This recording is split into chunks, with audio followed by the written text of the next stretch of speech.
Video ini adalah video lanjutan update hasil investasi modal rakyat yang sebelumnya saya rilis tanggal 23 Agustus tahun 2022. Buat kalian yang belum tahu apa itu modal rakyat adalah layanan pinjam-meminjam uang berbasis teknologi yang mempertemukan pendana, dalam hal ini kita, dengan peminjam. Nah, peminjam dalam hal ini adalah usaha kecil menengah. Modal rakyat menawarkan pendanaan online dengan aman, jumlah minimal pendanaan kecil yaitu mulai dari 100.000 dan tingkat pengembalian yang menarik hingga 24% per tahun. Buat kalian yang masih bingung, modal rakyat ini bukanlah pinjol, melainkan layanan pendanaan. Jadi, dalam hal ini kalian memberi pinjaman kepada perusahaan yang membutuhkan pendanaan atau perorangan yang membutuhkan pendanaan. Jadi, buat kalian yang ingin pinjam uang di modal rakyat, itu tidak bisa. Ini adalah layanan pendanaan atau layanan memberi pinjaman. Sebagai informasi tambahan, modal rakyat berhasil menjalin kerjasama dengan Bank BCA dalam penyaluran kredit untuk UMKM. Nah, sekelas Bank BCA saja tidak ragu. Masa kalian masih ragu? Oke, langsung kita buka saja aplikasinya. Video ini dibuat pada tanggal 30 September tahun 2022. Nah, buat kalian yang mau tahu update hasil investasi di bulan sebelumnya, yaitu di bulan Agustus, kalian bisa cek linknya di deskripsi ya. Pada menu beranda ini, kita bisa melihat TKB 90 modal rakyat ini mencapai 99,1%. TKB 90 adalah tingkat keberhasilan penyelenggara P2P lending dalam memfasilitasi penyelesaian kewajiban pinjam-meminjam dalam waktu 90 hari sejak tanggal jatuh tempo. Jadi, semakin kecil TKB 90-nya, berarti semakin jelek. Sedangkan modal rakyat ini adalah 99,1%, nyaris 100%.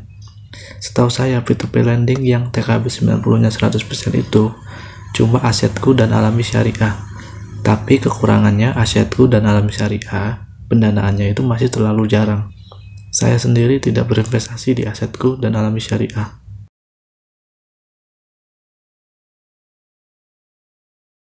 Selanjutnya, kita buka menu peluang. Pada menu peluang ini berisi pendanaan yang bisa kita pilih. Nah, sayangnya di sini cuma ada satu. PT KCR dengan skor B, durasi 120 hari, dan bunga 13%. Oke, coba kita buka.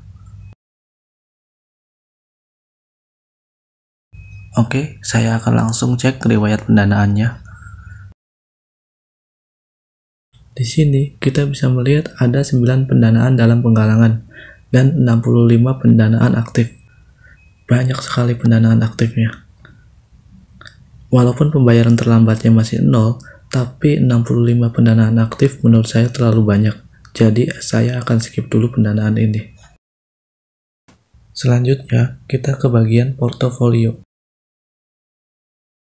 Di bagian portofolio saya ini hanya tersisa 2 pendanaan, yaitu PT KAI dan CV BLR. Untuk CV BLR ini sudah terlambat 2 bulan. Seharusnya pengembalian pendanaannya adalah pada tanggal 17 Juli. Oke, kita kembali lagi ke bagian beranda, lalu kita masuk ke menu tarik dana.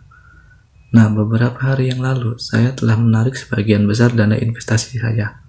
Saya telah menarik 22 juta rupiah dana investasi saya. Bukan karena saya tidak ingin berinvestasi lagi di modal rakyat, tapi karena saya sedang ada kebutuhan yang membutuhkan dana besar. Kita scroll ke bagian bawah beranda, lalu kita buka statistik pendanaan. Nah, di sini kita bisa melihat 2 pendanaan aktif, lalu 38 pinjaman lunas dengan bunga rata-rata 14%, dan total pendanaannya adalah 122 juta rupiah. Dengan imbal hasil yang sudah diterima adalah 1.536.000, dan proyeksi imbal hasil yang akan diterima adalah 279.000 dengan rentang tenor pendanaan adalah 5-120 hari. Dan ada 1 pengembalian terlambat. Kita kembali lagi ke bagian beranda. Lalu kita klik 3 garis di kanan atas. Di sini saya akan mencontohkan membuat pendanaan otomatis. kita klik saja pendanaan otomatis. Lalu klik buat pendanaan otomatis. Di sini saya akan kasih contoh. Untuk nama pendanaan saya akan isi otomatis 2. Limit pendanaannya adalah 10 juta. Untuk dana maksimal perpinjamannya adalah 2 juta. Jadi dana 10 juta tadi akan jadi 5 pendanaan dengan maksimal perpendanaannya adalah 2 juta. Lalu tentukan bunga pinjaman yang kita inginkan dan jangan lupa tentukan juga jangka waktu yang kita inginkan. Lalu kita klik tampilkan pengaturan lanjutan. Nah, di sini biasanya saya akan menonaktifkan pinjaman multiguna. Kenapa? Karena pinjaman multiguna adalah pinjaman nominal kecil yang diperuntukkan bagi para peminjam perorangan untuk tujuan konsumtif. Lalu tentukan tanggal masa berlaku pendanaan otomatis. Biasanya saya hanya memberi jangka waktu 1 bulan. Kemudian kita klik simpan. Selanjutnya kita klik kotak di pojok bawah itu. Kemudian kita klik lanjutkan. Dan pendanaan otomatisnya sudah aktif. Buat kalian yang masih ragu untuk investasi di modal rakyat, ragu apakah modal rakyat itu aman, apakah modal rakyat itu akan membayar, kalian bisa mulai dulu dari 100.000. Investasi apapun kalau kalian ragu, kalian bisa mulai dengan uang 100.000 sebagai percobaan.